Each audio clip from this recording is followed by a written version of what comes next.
Olá, queridos, a paz do Senhor Jesus, como é que vocês estão? Espero que esteja bem, em nome de Jesus. O Senhor colocou muito forte ao meu coração um texto em Mateus capítulo 11 e o versículo 6, que diz assim: E bem-aventurado é aquele que não se escandalizar em mim.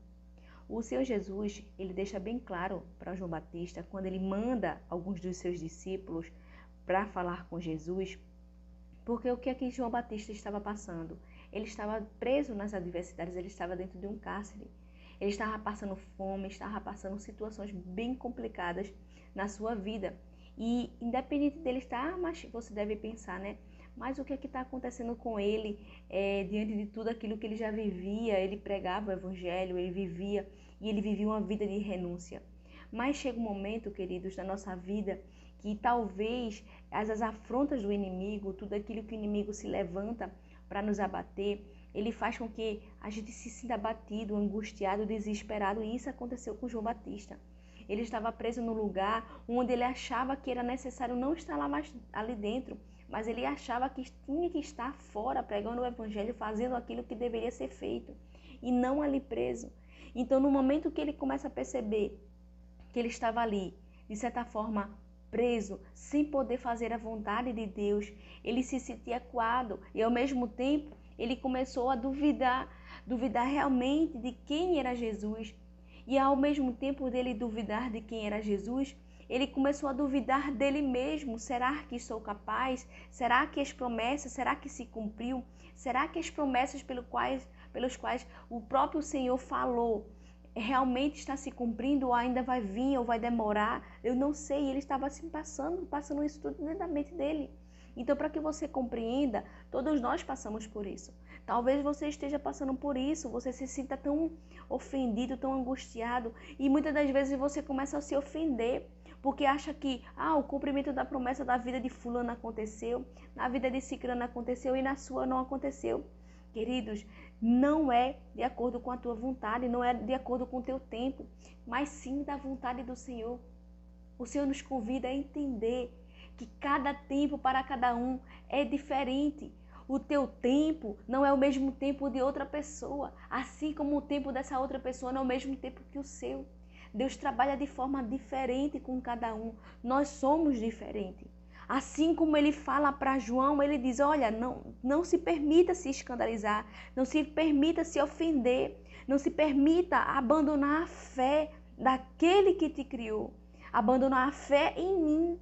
Então o próprio Senhor Jesus mesmo deixa bem claro para João e mostrando a ele que tudo aquilo que estava falado nas suas escrituras, na palavra do Senhor, estava se cumprindo. E que não precisava João Batista ficar ofendido, se escandalizar, se ofender, se desanimar, porque tudo isso, ou se chocar diante das situações, porque tudo isso era necessário para que ele entendesse que o cumprimento de cada um é determinado para cada momento. O próprio texto mesmo deixa bem claro, quando João Batista manda os discípulos perguntar: és tu aquele que havia de vir ou esperamos outro? Ele já estava se sentindo: será que é esse mesmo? Será que é esse daí mesmo que o Senhor mesmo falou? E será que esse? Como é que ele duvidaria? Como é que ele estava duvidando daquilo que estava sendo colocado na sua frente, que foi colocado, o próprio Senhor falou. O Espírito de Deus desceu como pomba e revelou para ele. Mas o que eu digo para você, queridos, todas as promessas de Deus irão se cumprir. Não se deixe abater pela demora, porque Deus está trabalhando em você, está te capacitando, te aprimorando para que você venha entender que em meio às adversidades você seja resiliente para suportar tudo isso. João Batista estava diante de uma dificuldade, mas eu pergunto a você, que dificuldade ele estava passando, pela qual ele já não estava passando? Ele vivia no deserto se alimentando de gafanhotos e mel silvestre. Ele se vestia com roupas de camelos. Eu digo para você, ele se privava de viver uma vida de comodismo, uma vida tranquila, mas ele vivia uma vida de renúncias. E as renúncias pelas quais era necessário para que ele viesse a ser mais resiliente.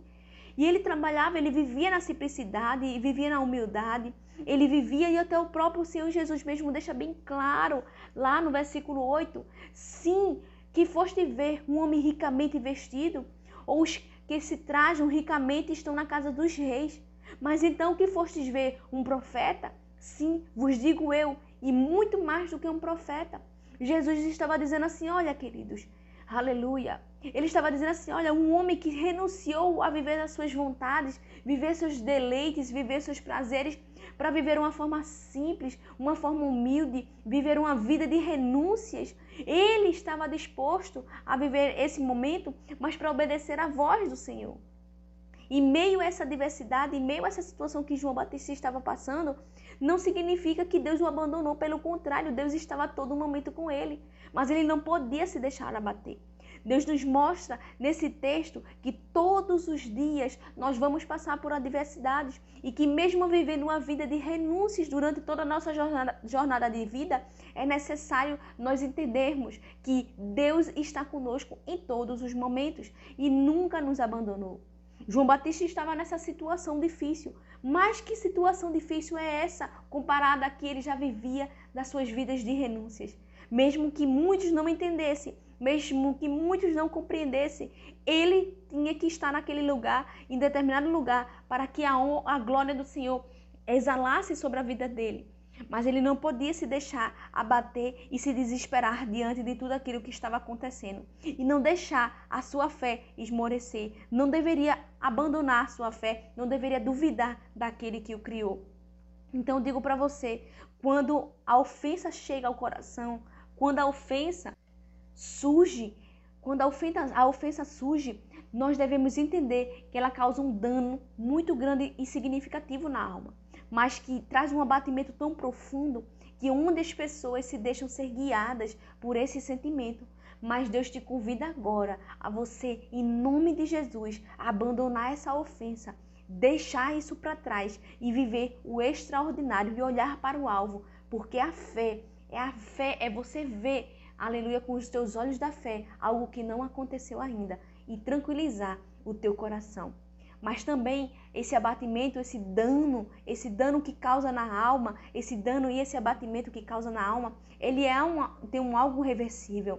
Você pode sim viver um algo reversível. Então, a partir do momento que você venha viver esse sentimento de ofensa e você sabe que você deve se posicionar, então se posicione, queridos. Não deixe se indignar, não se deixe chocar, não se deixe abater, não se deixe duvidar, para que você não venha perder as promessas que o Senhor declarou sobre a tua vida. Porque Deus, ele entregou as promessas e irá se cumprir.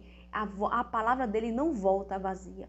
Então tudo aquilo que ele decretou vai acontecer. Digo para você, mesmo que o cansaço venha à tona, mesmo que palavras de injúrias, afrontas, tudo que venha surgir no teu caminho venha te abater, mas Deus te convida a você permanecer fiel na palavra dele, na presença dele, em nome de Jesus.